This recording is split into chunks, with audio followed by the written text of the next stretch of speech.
Personas sujetas a estereotipos y prejuicios responden a preguntas enviadas por espectadores anónimos. ¿El sexo es diferente si eres negro? ¿Te molesta que te llamen ¿Ya no has vivido insultado por ser musulmán? ¿Qué recuerdos tienes de antes de perder la vista? ¿Cuántos gitanos conoces que vivan en chabolas? Cuando tienes una cita, ¿le cuentas que eres transexual? ¿Te gustaría estar delgada?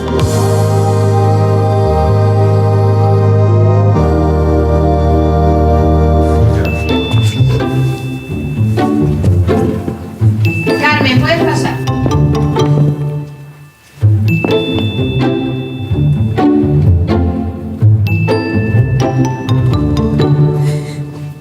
¿Te hablo o...? Vale.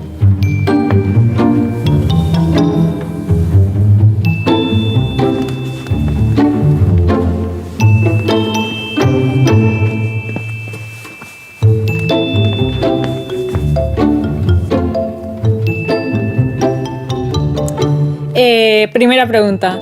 ¿Eres diferente a la mayoría de la gente? Pues sí, soy diferente a la mayoría de la gente. Bueno, pues la verdad es que sí. Definitivamente sí.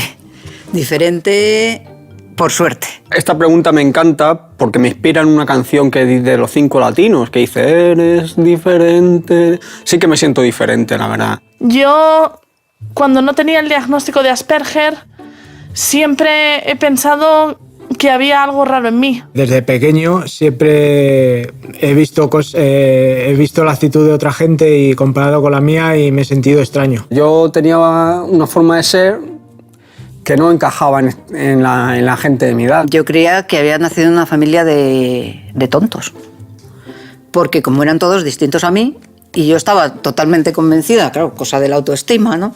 Que estaba convencida de que la perfecta era yo, no tenía más entorno que lo que tenía alrededor y los demás me parecían muy tontos. Realmente, desgraciadamente, sí soy diferente a la mayoría de la gente. Mi manera de ver el mundo pues, es bastante diferente de cómo la percibe el resto de la gente. Tenemos otra manera de procesar la información. Digamos que es una forma de ver la vida, distinta a los no Asperger. Y esto nos hace un poco diferentes, sobre todo en el trato entre persona interpersonal, de hacer amigos, hacer novia, en el trato familiar, nos cuestan mucho las cosas. Pues que si me he visto diferente, sí, desde que comencé a darme cuenta cuando era niño de que los otros no jugaban y hablaban de una forma que yo no era capaz de seguir del todo, me di cuenta de que estaba,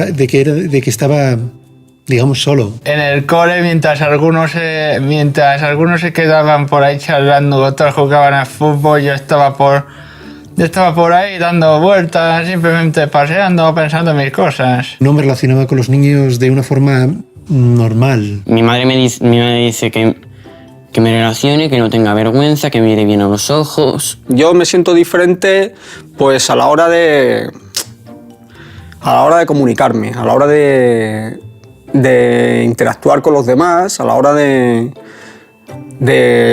sociabilizarme. Pero sobre todo, si la gente, en vez de ayudarnos y conocer este tipo de cosas y saber en qué fallamos, lo que nos hace es ponernos lo más difícil, el abismo es todavía más grande, la distancia es todavía más grande. Mis padres en todo momento supieron que en mí había algo que no era normal. Me llevaron a múltiples psicólogos de pequeña. Me diagnosticaron todo tipo de enfermedades mentales. Mi padre me ha dicho que diga que lo del Asperger no es una enfermedad, lo cual es bastante cierto. Es una forma de ser, no es una enfermedad.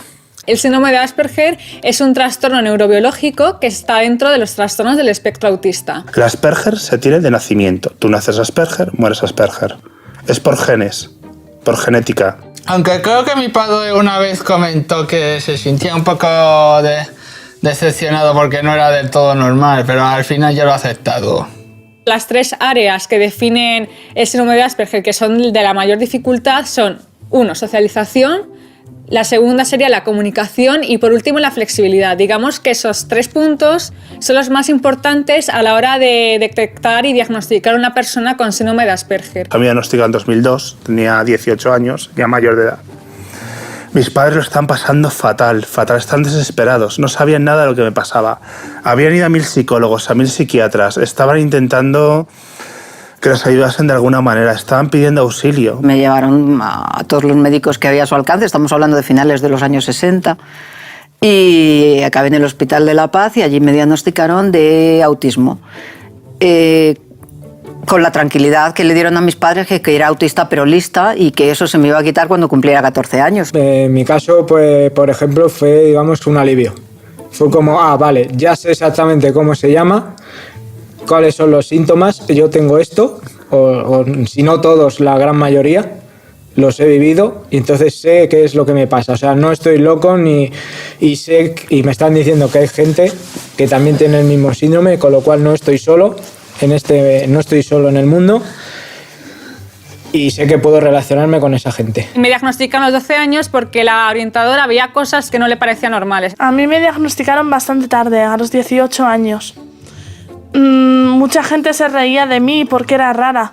De hecho, yo misma me aislaba para no tener que soportar el tormento de que me volvieran a decir una y otra vez que yo era diferente al resto. Las personas tienen muchos prejuicios con lo que se refiere al autismo, tienen una idea preconcebida falsa y yo pienso que todavía hay mucho por lo que luchar. Sí que es súper importante tener claro que no es una enfermedad, que no tenemos que sufrir por eso, que se puede ser perfectamente feliz siendo Asperger.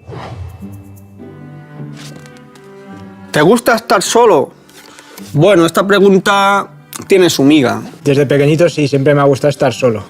Ahora ya no tanto. En la infancia sí que me gustaba estar solo. Yo no necesitaba juntarme con niños de mi edad. Sí, me gusta bastante estar solo, la verdad. Yo es que me excluía, yo era una persona que quería estar sola. O sea, yo no quería estar con los demás porque lo veía un esfuerzo estúpido. Yo prefería estar leyendo o estar en mi mundo, con mis historias. En el recreo estoy con mis amigos, pero a veces les digo, me apetece ser un poco solo. Realmente, sí, no voy a mentir. Me gusta estar solo más de lo que muchísima gente, digamos, neurotípica o normal le costaría entender. Pero realmente estar centrado en alguna cosa que me gusta me llena muchísimo más muchas veces que estar con gente. A excepción, por supuesto, de mi pareja aquí presente. Álvaro, ¿te gusta estar solo? Bueno, aunque a veces disfruto de la compañía, realmente sí que me gusta estar solo. Me gusta estar muy solo y yo sí que estoy muchísimo en mi propio mundo. La verdad es que siempre he valorado estar sola, pero lo cierto es que también sí que creo que antes estaba sola y disfrutaba con la soledad porque tampoco sabía relacionarme con los demás. De hecho, cuando estoy en mi habitación normalmente con el ordenador y alguien entra, me pongo muy furioso porque quiero que se vaya y no quiero que mire lo que hago. Me gusta estar solo principalmente porque mi imaginación es el único sitio donde nadie puede entrar. Cuando eres adolescente la cosa cambia. Cuando eres adolescente empiezan a despertarse tus instintos sexuales y empiezas a notar que necesitas de los demás, necesitas tener amigos, necesitas encontrar pareja, Y entonces, pues ahí ya no te gusta tanto estar solo. Es cierto que de pequeño tenía menos necesidad. Pero cuando tú empiezas a entrar en los primeros años de la pubertad, a los 10, los 11 años, y empiezas a crecer, a querer socializarte, a querer hacer amigos, y te responden con hostilidad, con golpes, con patadas, con insultos, con humillaciones, entonces intentas alejarte. Siempre que se vea a una persona Asperger aislada, está sufriendo. Eso lo tenemos que tener súper claro.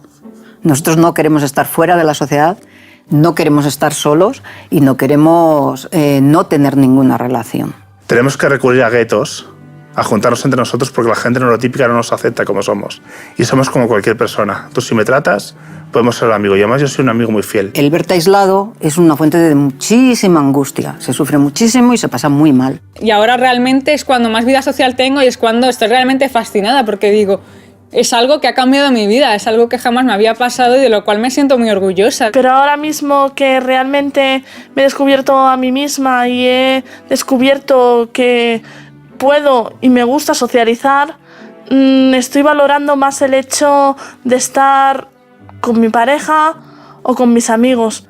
Es cierto que se reducen mis momentos de soledad y en cierto modo lo echo de menos, pero creo que es una fase de mi vida en la que me siento muy contenta porque me estoy superando a mí misma.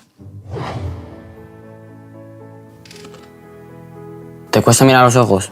Sí, me cuesta mucho. Actualmente no. De pequeña, muchísimo. De hecho, en el instituto a veces pasaba que estaba hablando con alguien, pero porque miraba en otra dirección pensaban que me refería a otra persona que estaba al lado. No miro a los ojos, aunque parezca que miro a los ojos, no miro a los ojos. Estoy mirando a la punta de la nariz, a la barbilla o a la boca, pero nunca a los ojos porque me dan demasiada información y entonces no podría mantener una conversación. Y esto lo hago porque soy muy generosa, porque preferiría estar mirando al suelo o al techo. Porque mirar a los ojos es mirar al alma de la otra persona.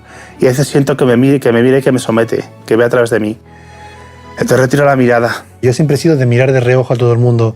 Me costaba mirar a la cara. Pero esto se va trabajando, por ejemplo, delante de un espejo, es decir, que es su práctica y al final se consigue, como todo. Tengo una terapia que una de ellas es eso, mirar a los ojos y demás.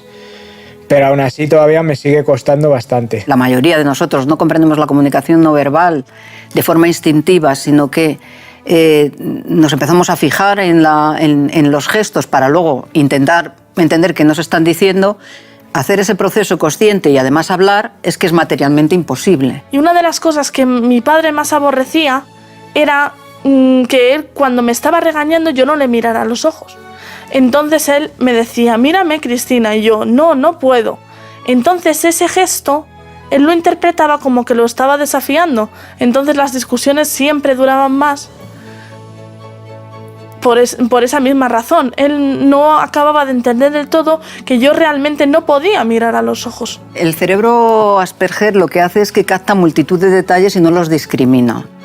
Entonces llegas a amontonar tal cúmulo de información que te es imposible procesarla en tiempo real. La mirada así fija, llega un momento que también intimida un poco. Vamos, no, en mi caso no es que me intimide, pero que parece que yo, como una persona, ya me he quedado con sus facciones, con su cara, no necesito mirarla excesivamente a la cara para comunicarme con ella, porque se supone que yo su cara ya la conozco, ¿no? Que a veces me quedo mirando fijamente a las personas sin yo darme cuenta y esto puede resultar molesto y perturbador. Se dice que las personas con TEA, los Asperger, tenemos cierto grado de prosopagnosia. No estamos preparados. Prosopagnosia es que nos cuesta diferenciar las caras. A mí me pasa, porque teóricamente no estamos genéticamente predispuestos para reconocer gestos, para relacionarnos con los gestos faciales. Por eso a todos nos cuesta muchas veces la comunicación no verbal. Y el mirar a los ojos es una de esa comunicación no verbal. ¿Cuesta mirar a la cara a la gente cuando sientes todo el peso de sentimientos que no entiendes, de toda una conversación de mirada, de gestos invisibles que no puedes comprender? Si yo te hiciera a ti que fueras como yo, es decir, que sintieras la incomodidad que yo siento cuando te tengo que estar a ti mirando a los ojos para hablarte y seguir tu comunicación no verbal, de alguna manera tú sí que me vas a poder comprender. Intenta de verdad tener una conversación con alguien que tienes enfrente mirando al suelo, ya verás cómo no puedes hacerlo. ¿Eres muy inteligente? Pues mira, esta pregunta es muy curiosa porque a mí, además de ser famoso, me gustaría haber nacido superdotado. Si hablamos de cociente intelectual, como se hablaba tradicionalmente, yo tendría un cociente intelectual de persona superdotada. ¿Me considero que eso sea útil para algo? No sirve para nada en absoluto. Es que lo de que somos muy inteligentes, en parte es un mito y en parte es verdad. Es mito porque no somos inteligentes para todo, somos inteligentes para algunas cosas. Y en parte es real porque para cuando nos canalizan bien cuando nos canalizan bien y potencia todas aquellas materias para lo que somos inteligentes, pues podemos llegar muy lejos. De hecho, si te soy sincero, me considero a veces bastante tonto. Pues no lo sé, no sé si es lo que me han hecho sentir y pensar desde pequeñito los profesores y demás, pero es lo que a veces siento. Yo tengo un cociente intelectual muy alto, no llego a superdotado, pero no voy a decir el que tengo porque también que sería tener un poco de ser sobrado. Cada uno es inteligente en lo que le interesa. Yo a los 6 años leía Shakespeare. Me sabía los dioses egipcios por orden alfabético y tenía una colección de minerales escondidos en una caja de zapatos. No te voy a negar que haya personas que tengan síndrome de Asperger y a la vez un diagnóstico de superdotación, pero que esto no sea en todos los casos, que hay personas que igual tengan una inteligencia dentro de la media, otros a lo mejor superior, que pueden entrar dentro de altas capacidades. Yo, por ejemplo, sí altas capacidades, pero no llego a la superdotación. Yo me considero muy inteligente para la astronomía, para la astrofísica, la geografía. Cuando me interesa un tema, yo investigo. A mí me gusta saber más del tema y investigo para saber más del tema y que se me quede en la mente. El tema de inteligencia lingüística y la inteligencia artística, digamos que son mis puntos fuertes. Me considero muy inteligente para los rompecabezas, me considero muy inteligente para el tema de los parentescos, de la genealogía, de los árboles genealógicos. En el caso nuestro, en el caso de las personas con Asperger, lo que pasa es que estamos en los extremos. Por ejemplo, tenemos unas puntuaciones muy altas en lógica o en este tipo de inteligencia y, sin embargo, muy bajas en inteligencia social. Sí, siempre me ha gustado desde niño leer muchísimo, me han gustado los documentales, los museos, me han apasionado temas de todo tipo que a la gente no le pueden entusiasmar, que la gente normalmente no se le suele ocurrir. He estudiado una licenciatura de historia. Se dice que muchos personajes de la historia, muy conocidos, como, yo que sé, como Einstein o Newton, podrían haber sido Asperger. Bueno, igual sí o igual no, no sé. Tendemos a memorizar muchísimos datos debido a los intereses más absorbentes que nos caracterizan. Cuando me gusta algo en particular, pues indago lo máximo posible, me meto de lleno y parece que nunca voy a salir porque me acapara todo. O sea, digamos que cuando me gusta algo, me apasiona, puede llenarme las 24 horas del día, puede que esté enfocada en eso y al final pues volverme una experta en ese tema. Pero la mayoría de la gente que está dentro del espectro del autismo, que es Asperger, no es superdotada. Asperger que no tiene estudios. Asperger que ni siquiera leen libros ni tienen ninguna capacidad. Y Asperger que tienen poca inteligencia, la verdad. La siguiente pregunta es, ¿sufriste acoso en el colegio? En esta pregunta yo creo que no voy a hablar, sino que creo que voy a dejar que hable una persona que creo que mejor podrá responderlo. Creo que deberías responder esta pregunta solo tú, cariño. Sí, sufrí un acoso brutal. Sí, yo sufrí acoso escolar desde pequeñito prácticamente hasta bachillerato. Acoso de burla, pero nunca me han pegado. Un acoso impresionante. O sea, no solo es que me pegaran y me humillaran y me escupieran en la cara y ese tipo de cosas. Era el maltrato psicológico continuo que te va medrando como persona, que cada vez te va haciendo sentir que eres peor cosa, que ya no eres ni humano, te hace sentir que no eres ni humano, que no es igual que los demás. A mí me han llamado de todo.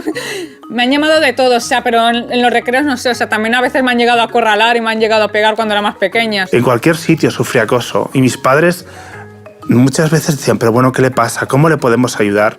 Y claro, tú ir a un médico, a un psiquiatra o un psicólogo y te digan, es que es demasiado blando, es que le mimáis demasiado, es que le consentís demasiado.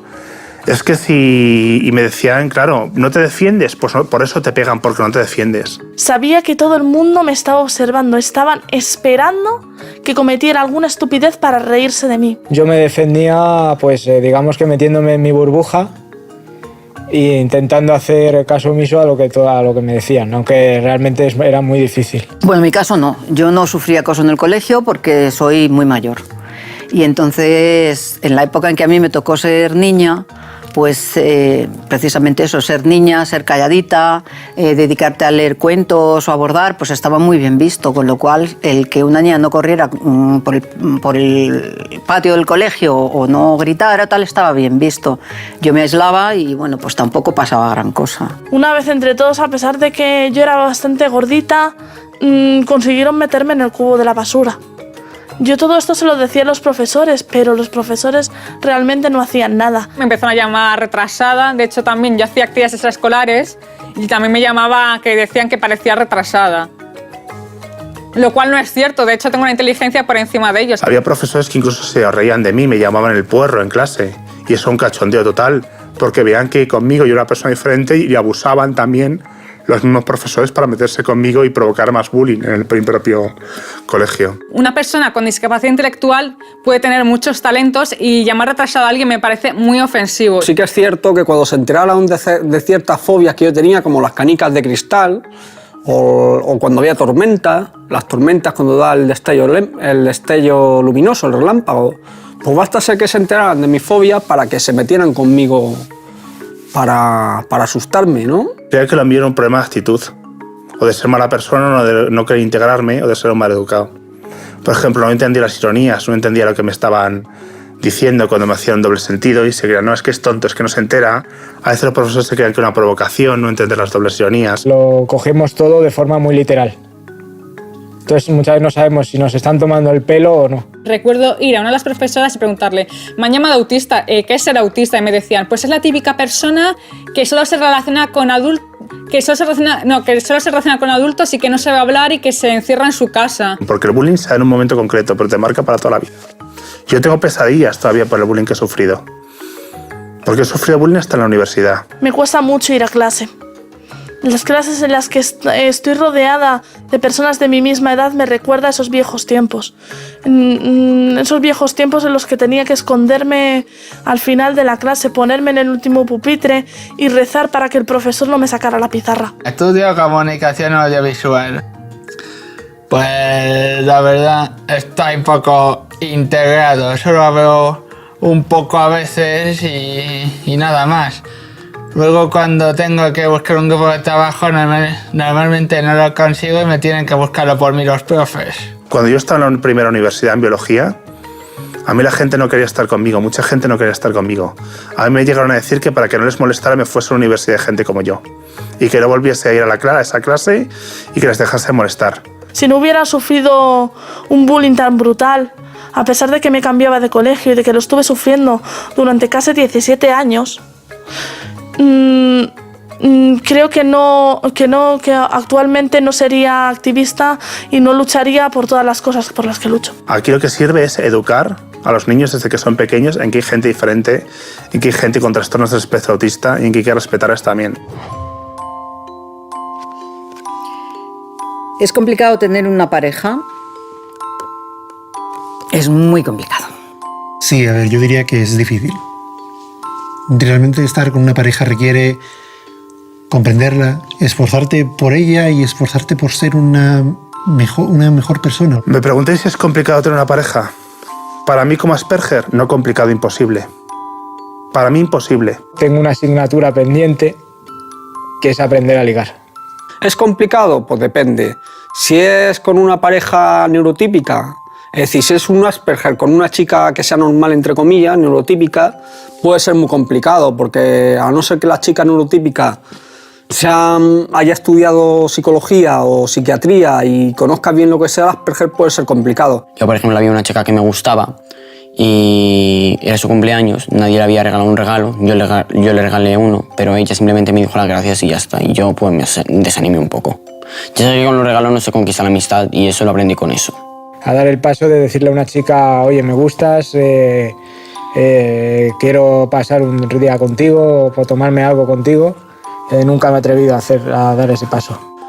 Yo he sufrido muchísimo, es lo que más me ha hecho sufrir prácticamente en toda mi vida. Yo desde los 14 años llevo sufriendo mucho desde el punto de vista sentimental, porque yo me he enamorado de muchas chicas, me he ilusionado mucho con ellas y nunca he tenido éxito con ninguna neurotípica, porque yo mi manera de ligar siempre era al estilo caballero medieval, ¿sabes? Decirle piropos, poemas, decirle cosas románticas, cosas tiernas, cosas de poesía. Siempre he querido compartir mi vida con alguien. Tengo miedo a quedarme solo. Es la cosa que más deseo yo, tener pareja en la vida. Y con 33 años nunca he tenido pareja. Sobre todo me da miedo el rechazo, si me rechazan. Como no entienden lo que me pasa, podrían pensar que yo pudiera hacerlas daño, que me ven grande, que no saben lo que me pasa. El Asperger, saber que ambos tenemos lo mismo, nos permite ser comprensivos con todas las manías y todos los tics que viene asociado. ¿Que te estás obsesionando con esto? Me parece fantástico. No estoy obsesionando con esto otro también. ¿Que haces esta cosa extraña? Me parece fantástico. Yo estoy haciendo lo mismo. Hagámoslo juntos. Yo puedo estar sentada al lado de mi marido y estar cada uno con su ordenador y cada uno haciendo lo que le parece y pasamos así la tarde y nos hemos divertido una barbaridad. Y no tenemos la sensación de haber estado aislados, sino de haber estado juntos. Esa misma situación entre parejas neurotípicas daría lugar seguramente a una discusión. Te pasas el día aquí sentado a mi lado y no me diriges la palabra, que no tengo nada que decirte. Es una de las ventajas que hemos tenido siendo Asperger ambos. El poder básicamente estar libres el uno con el otro, no como Aspergers en sí, sino como personas. Por ejemplo, entre nosotros casi nunca nos decimos esas cosas que dice la gente de ay, te quiero, ay, cariño, no sé qué, esas cosas como que no, porque tú hablas para cuando tienes algo que decir. Si ya te dije que te quería, cuando deje de quererte ya te informaré de que te he dejado de querer, mientras tanto te sigo queriendo. ¿Veis un poco la lógica del asunto, no? No hay necesidad de tener esas manifestaciones. Yo con él me siento libre. Puedo ser la persona que siempre he querido ser y sé que él en todo momento me apoyará. Yo con él me he sentido liberada. Ven aquí.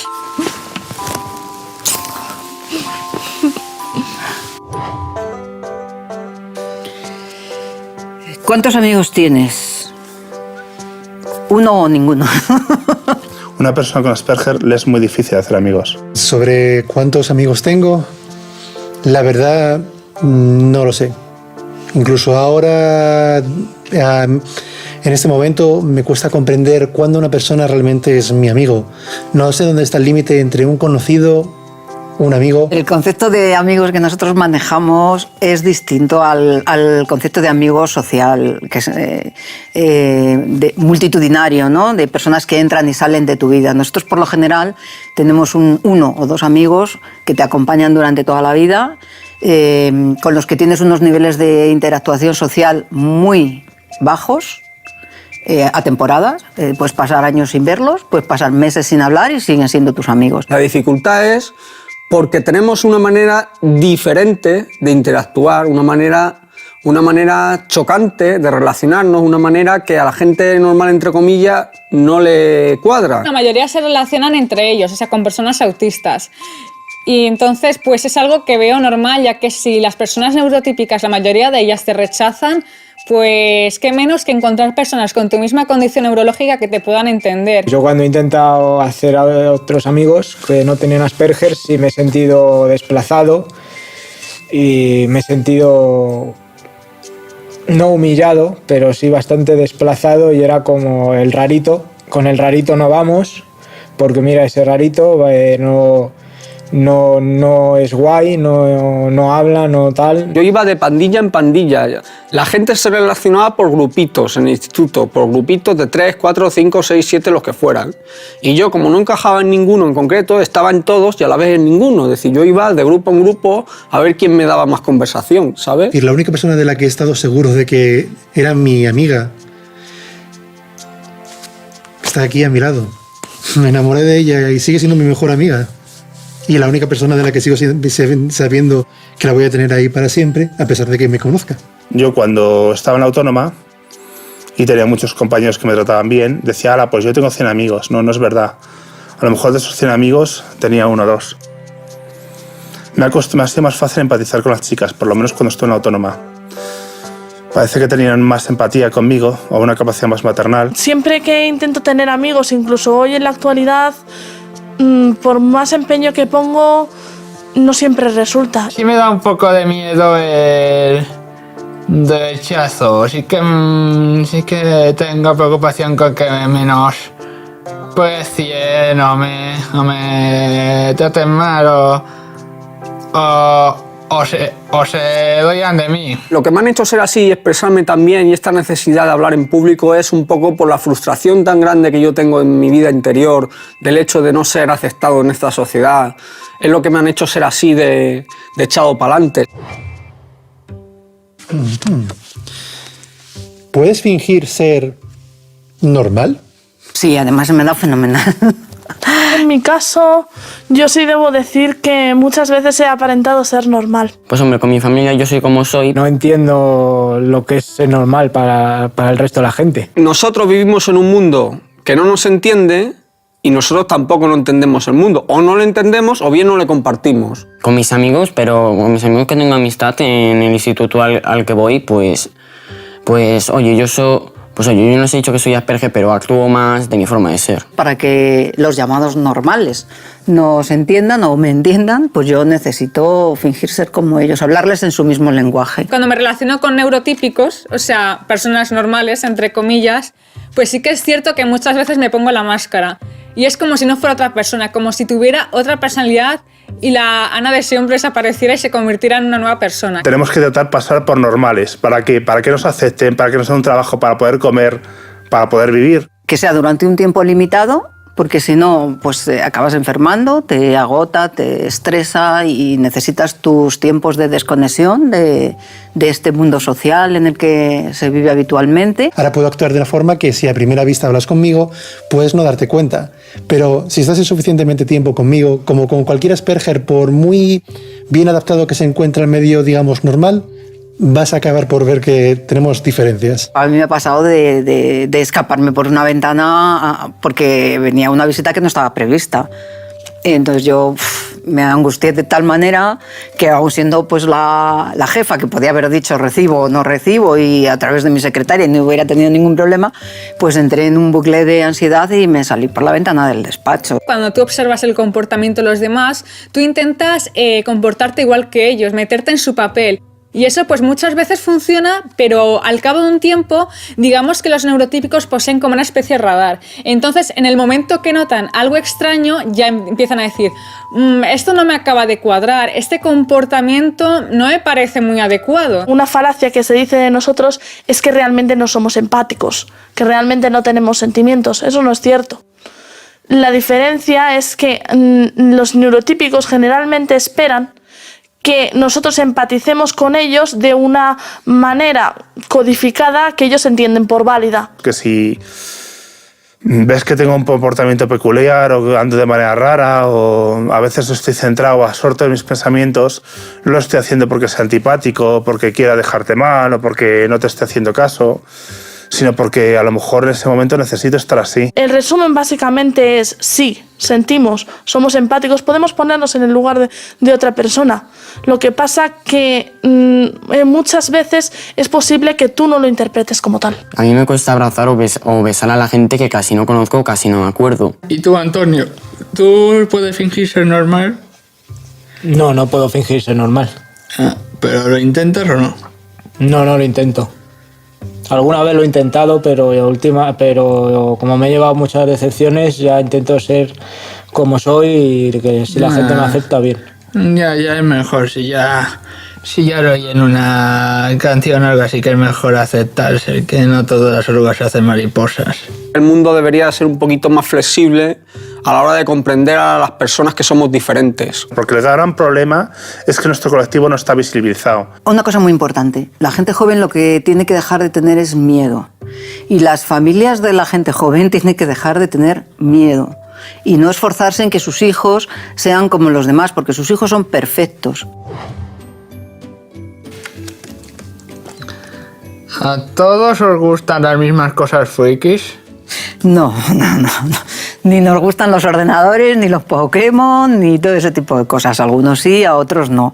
Ni siquiera ni los dinosaurios, estos lo llevas toda la vida. Estos son tópicos. No, yo no creo que nos guste una misma cosa friki, la verdad. Tenemos unos gustos muy raros, bastante raros. Una anécdota que tengo es que una profesora, cuando estaba en primero de primaria, me dijo: bueno, Cristina, ¿y a ti qué te gusta? Porque me senté con ella cuando iba en el autocar.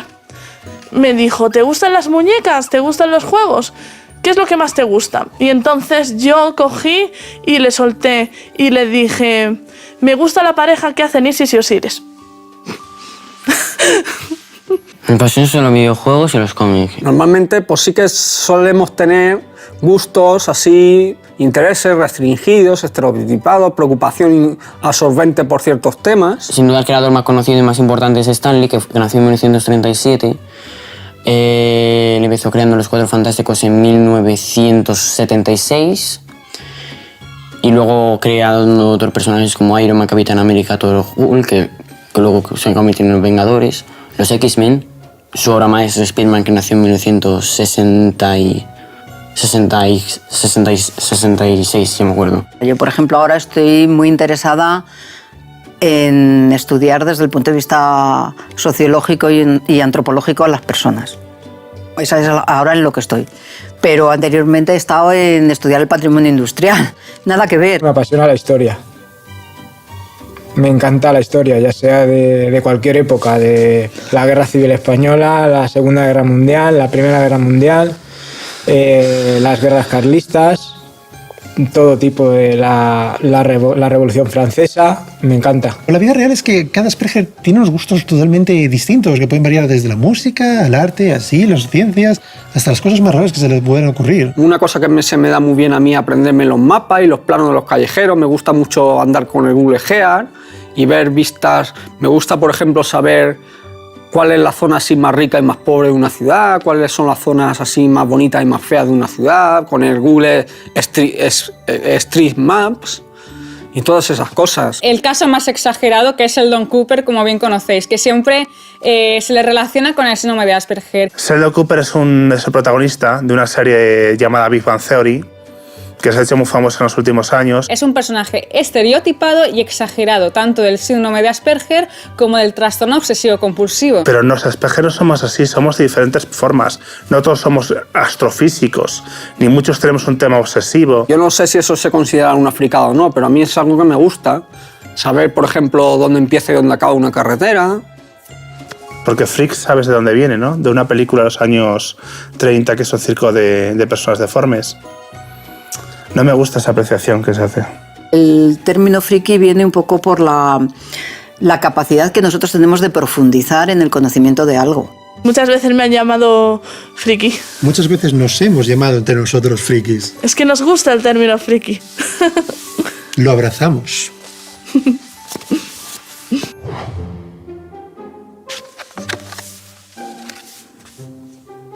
¿Y qué ventajas tiene tener síndrome de Asperger? Es difícil la pregunta, es difícil pensar que tenga alguna ventaja, ¿no? Viviendo en un mundo de gente que son neurotípicos y que estés muchísimo más adaptados. ¿Quieres empezar a lo mejor esta pregunta tú? Sí. A mí, sobre todo, me ha hecho ver la vida con otros ojos. Al estar en soledad desarrollas mucho la imaginación. Somos muy observadores, también nos fijamos mucho en los detalles y eso también es un tema que también es bastante valorable.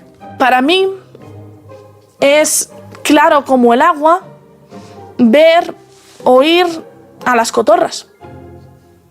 Pero la gente tiene delante una cotorra y a pesar de que se la oye a kilómetros y que es un pájaro verde fosforito, no la ve. La memoria fotográfica es un factor muy importante sobre todo a la hora de estudiar y recordar datos. Si a ti te gusta algo y lo lees, pues que como que se te queda en la cabeza y como que es difícil olvidarlo. Con los intereses igual, porque el tener pasión hacia algo en concreto, informarte tanto, hace que te vuelvas un experto en esa materia y que luego si te dedicas a ello, pues que triunfes realmente y seas realmente bueno. Solemos ser personas muy perfeccionistas a la hora de hacer las cosas. Los Asperger solemos ser muy diligentes a la hora de trabajar. ¿Qué ventajas tiene tener síndrome de Asperger? Para mí tiene una ventaja, una gran ventaja, vivir sin filtros. Solemos ser una persona muy sincera, decimos las cosas que pensamos. Una vez que hice una entrevista personal para contratar a una persona, y bueno, pues la entrevista transcurre, estábamos otra persona y yo, y transcurre normal, pues se hacen las preguntas de siempre y tal, y al final la otra persona que estaba conmigo me pregunta, bueno, ¿qué te ha parecido fulano? Claro, como esa pregunta no estaba prevista, yo dije, muy feo.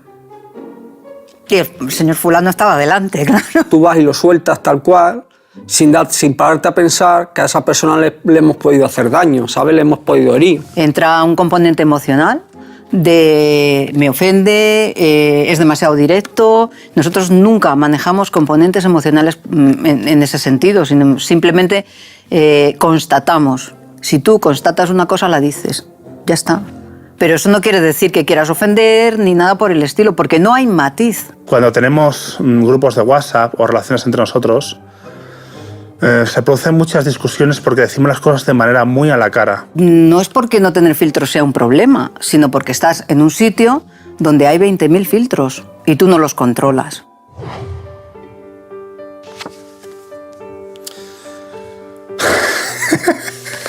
Perdona, que os cuente un chiste. Dos señores vascos paseando y pasan por un polígono industrial y hay un cartel que dice aceros inoxidable y dice el uno al otro, Pachi, ¿nos hacemos? Eso me gusta mucho, nadie se ríe, pero es que me encanta. Porque, ¿sabéis por qué? Porque es un chiste especial de Asperger. Habla de la comprensión textual. Como somos tan literales, digamos que entendemos todo al pie de la letra. Te voy a contar un chiste que es malo de narices, que dice, van dos por un puente y uno se cae y el otro no sabe escribir ordenador. ¿Lo has pillado?